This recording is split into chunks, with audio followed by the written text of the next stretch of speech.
ডিফুত চৰকাৰী গাঁওবুঢ়াসকলৰ বিভিন্ন কাৰ্যব্যৱস্থাৰ ওপৰত কৰ্মশালা উপস্থিত কাক CEM তুলিৰাম ৰংহাং দেওবাৰে বিয়লি 3 বজাত ডিফুৰ লাংপুং হাবে টাউন হলত কাৰ্বি আংলঙৰ চৰকাৰী গাঁওবুঢ়াসকলৰ বিভিন্ন কাৰ্যব্যৱস্থাৰ সন্দৰ্ভত এখন কৰ্মশালা অনুষ্ঠিত হয় উক্ত কাৰ্যসূচীত কাৰ্বি আংলং স্বায়ত্তশাসিত পৰিষদৰ CEM তুলিৰাম ৰংহাং সাংসদ অমৰ সিং কিশো বিধায়ক বিদ্যা সিং ইংলেঙকে ধৰি চৰকাৰী গাঁওবুঢ়া আৰু গাঁৱলীয়া গাঁওবুঢ়াসকল উপস্থিত থাকে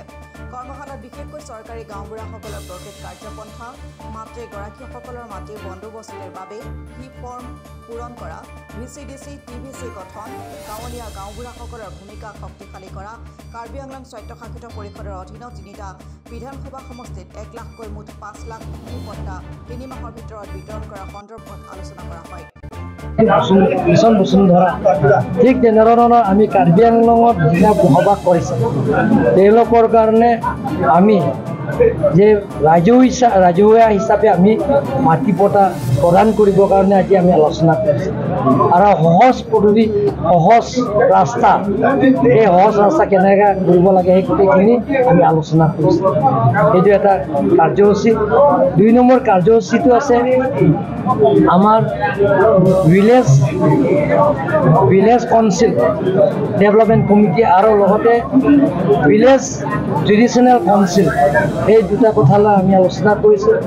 ভিলেজ কাউন্সিল ডেভেলপমেণ্ট কমিটিটো হ'ল নন ট্ৰাইবেলবিলাক কাৰ্বি আংলঙত নন ট্ৰাইবেলবিলাক ভূভাগ এলেকা কেন্দ্ৰ চৰকাৰৰ পৰা যিবিলাকৰ আঁচনি টকা আহিব সেই টকাবিলাকক কাম কৰিবৰ কাৰণে আঁচনিবিলাক কৰিবৰ কাৰণে এই কমিটি গঠন কৰা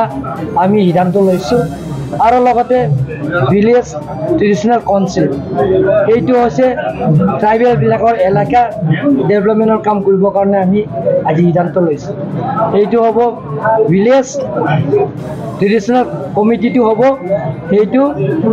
আমাৰ 500 to 1000 আৰু নন ট্ৰাইবেল এৰিয়াটো হৈছে ভিলেজ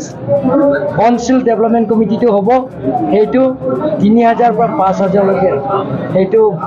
জনসংখ্যা থাকিব লাগিব এতিয়া 3 মাহৰ ভিতৰত টাৰ্গেট কিমান আছে পটা দিয়া টাৰ্গেট কিমান আমি প্ৰত্যেক এলে সমষ্টিত আটাইতকৈ কম 1 লাখ 5টা সমষ্টি 5 লাখ ওপৰ হ'ব স্যাৰ